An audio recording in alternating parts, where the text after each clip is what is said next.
From Moment to Movement with Tamara Banks has been made possible through the generous support of the Anchor Point Foundation, helping nonprofit organizations and leaders creatively solve problems in their communities around the world.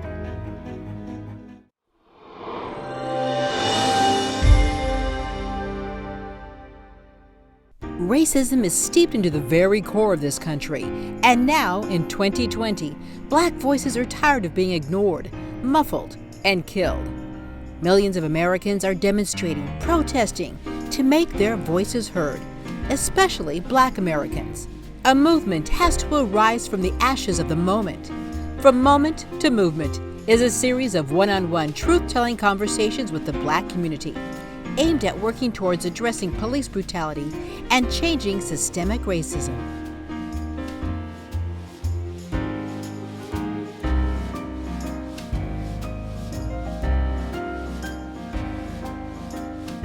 Our guest today is April Washington. April is a former journalist. She used to work for the Dallas Morning News, the Rocky Mountain News, and an all-around great journalist. And she currently lives in Atlanta, working in the communication and public relations space. April, thanks for joining us. I appreciate your time. Thank you for having me. I appreciate this conversation. You bet. So listen, you live in Atlanta, and happening over the past couple of weeks, and most recently, the governor has deployed or is about to deploy 1,000 troops, military troops, throughout the city in specific areas, actually. And what he's saying is to protect buildings that belong to the state. The state patrol office was burned and damaged not too long ago. And so he's using this to say he's protecting the buildings. But what that also does when you deploy troops is that allows them freedom to move about the city in certain neighborhoods. I'd like to get your thoughts and feelings about that decision. Yeah, I think it's an unfortunate decision in many ways.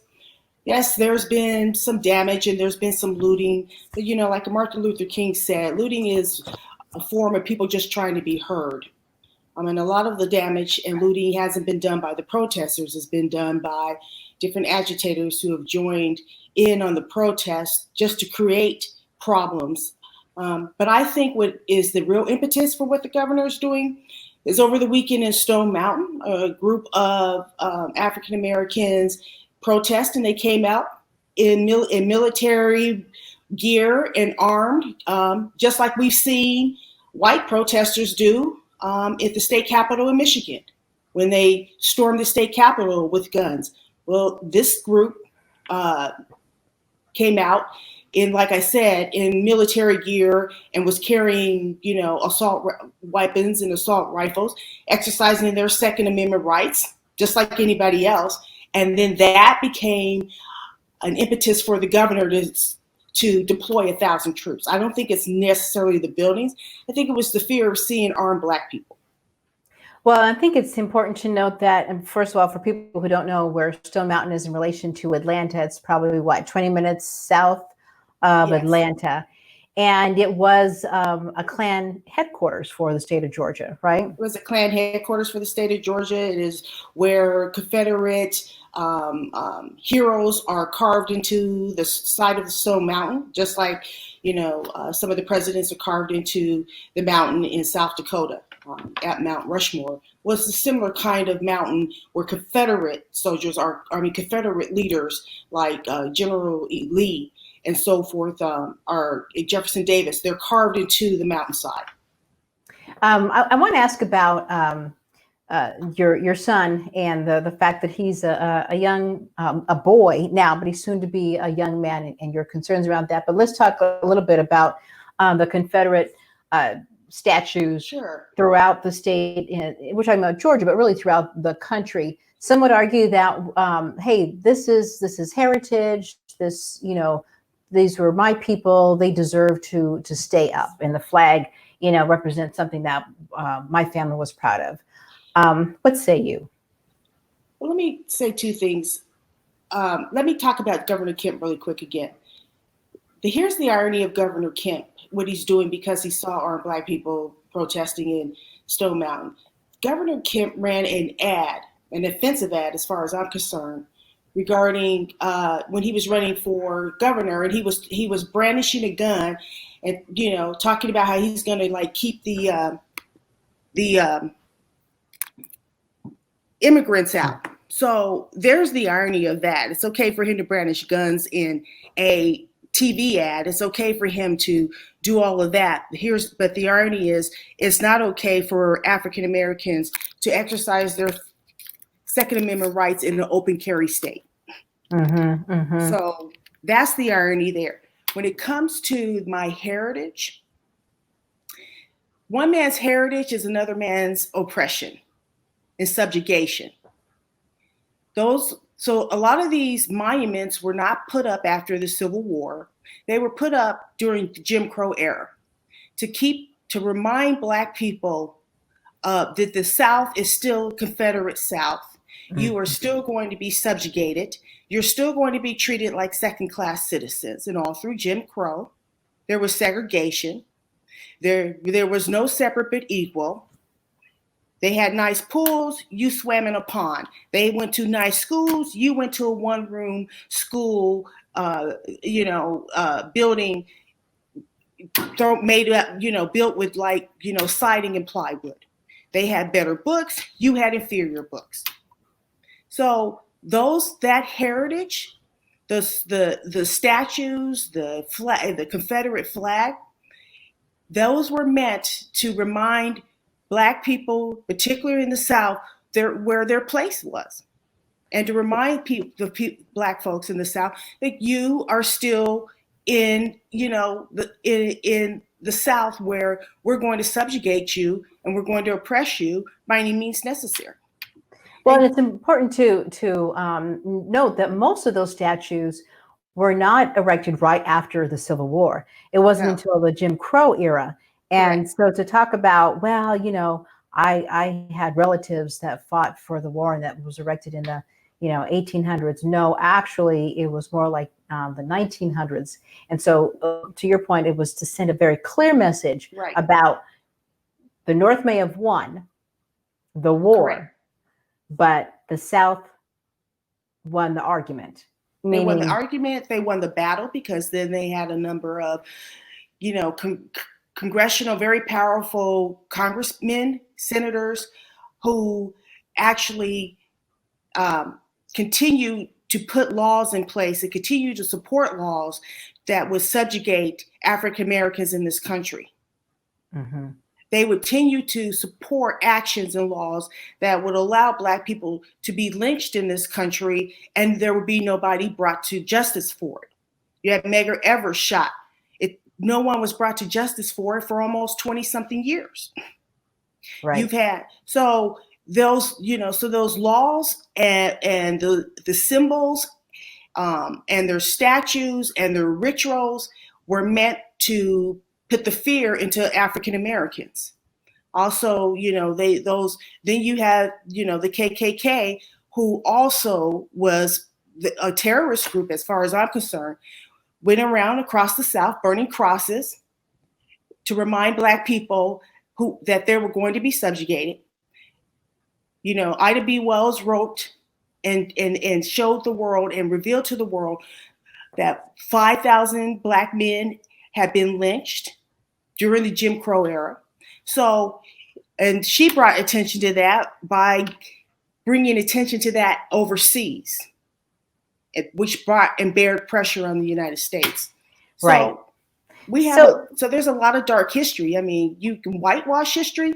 The attempt is to marginalize and whitewash history and make it look like these were heroes who fought valiantly in the Civil War. Well, they were actually traitors to their country, and they were trying to succeed from the Union, and there was a great deal of insurrection.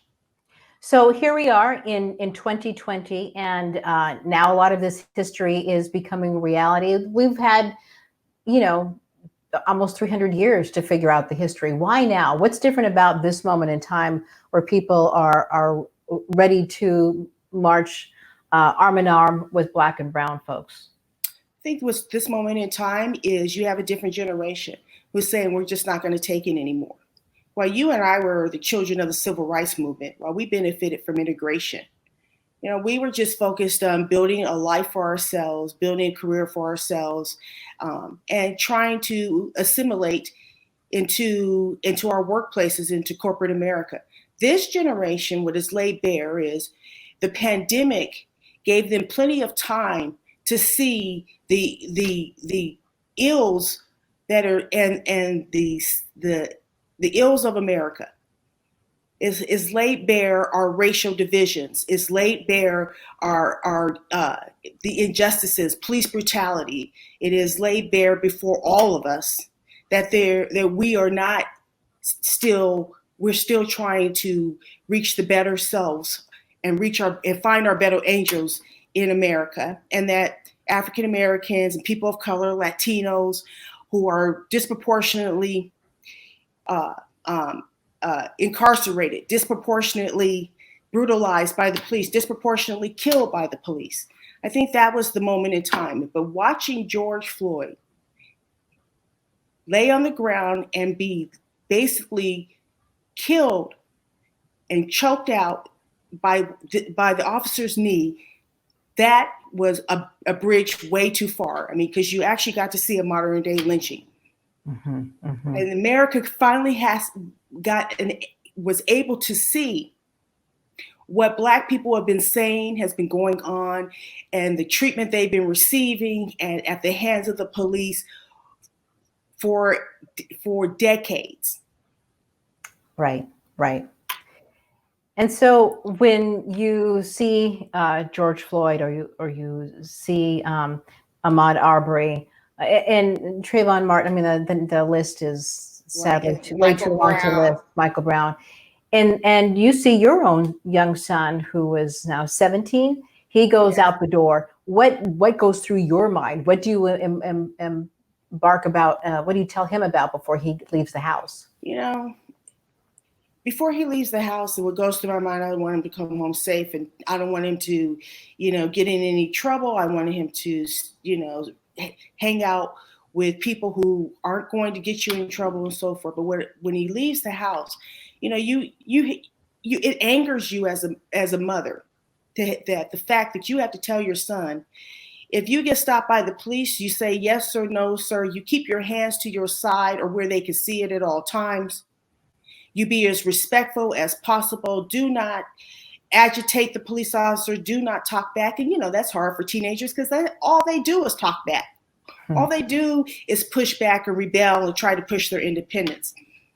So that's when you're learning how to drive and you get stopped by police, keep your hands in front at 10 o'clock, 2 o'clock, or keep your hands up at the top of the wheel. Don't make any sudden moves. If they ask you for something, let them know you're going to grab just, your ID or the car registration or so forth. And it angers me that I have to say that to my son, and white people don't have to prepare their children to go out and live in the world like that. It's not just police, and of course we're not talking about all police officers, sure. But clearly it's rampant. It's not just the 1%. And it's the infrastructure of the many police departments, but it's also the community at large. Talk about the issue when your son, who needed to charge his phone, was in his own neighborhood and was trying to use an outdoor outlet to charge up his phone. Yes, we've had many moments in my own neighborhood. So we live in a pretty affluent neighborhood in Georgia. It's called the Vining Smyrna area. So my son went to the mailbox. It was the middle of the day. It's about 1 p.m. to go get the mail. And like most, brain dead teenagers, he took his phone. He carries a cord and a charger in his charger box in his pocket to keep his phone charged, because they never keep their phone charged. So he went to the mailbox to get the mail. His phone was running low. He sat down. There's a utility box right next to the mailbox. He plugged it into the utility box. Not 10 minutes while he was doing that, one of my neighbors calls the police, says a young Black kid is sitting by the mailbox. So his skin is obviously a weapon. So After that incident, so the police brought him home and said, hey, just keep an eye on your kid. The police were really good about it. They didn't harm him anyway. But when the police were rolling up, my heart dropped to my feet because anything could have happened to him. One false move with that cell phone, and he could have been dead. Like the young kid in Oakland, California, he was sitting in his backyard and the police killed him while he was on the cell phone in his backyard. Right. That's the kind of thing you have to worry about. So when that situation happened, I went onto our community Facebook, and I'll be honest, I started my letter, Dear White People, please stop endangering our children. I wrote a letter and said that my son was sitting by the mailbox. He lives in this neighborhood, and what you did could have cost him his life. It's not a simple phone call if you call the police when it's a white kid involved, but when it's a black kid, it can literally cost him his life. I have to say, after I wrote that letter, and in my response, I let him know. And I think you have to do a good job of when you're writing and telling people how you feel about something. You have to let them see your humanity and your children's humanity, and they have to buy into your humanity. So I wrote the letter and I said, I love my son just as much as you love your children. I want my son to live a long life. I want my son to grow up and be successful and be happy, get married, have children, and have all the rights and privileges any other American has. That's what I wrote in the letter, and I let them know that what you did could have cost him his life because one wrong move with that cell phone. If the police were, had any apprehensions or thought he had any kind of weapon in his hands, he may not be here today. And when all he was doing was charging his cell phone. I have to say my neighbor was really good. She came out of the shadows. She apologized. She said she didn't realize that he lived in the neighborhood. She didn't realize that what she was doing could be so harmful to, his very life and his very existence. And then our community had a very robust conversation about racial profiling in our neighborhood, which had been going on. A lot of my other neighbors, Black neighbors, came out and had similar conversations about racial profiling their boyfriends, racial profiling their guests, and so forth. So we encourage the community to get to know each other, to get to know their neighbors, to get to know the kids in the neighborhood. And we started having pool parties and block parties so people can get to know each other. That's great. That is really awesome. And that's, at the end of the day, it has to start at the community level, the neighbor to neighbor level, because we can't always obviously rely on the leadership and the law of the land. April Washington, thank you so much for your time. I appreciate you imparting your knowledge and your wisdom and your experiences with us here on From Moment to Movement. You stay safe out there, my friend. Thank you, my friend. Appreciate you. Love this show. Thank you. And thanks to all of you for tuning in today. To find out more about this episode and other episodes, just go to pbs12.org. I'm Tamara Banks. Thanks for watching. We'll see you next time.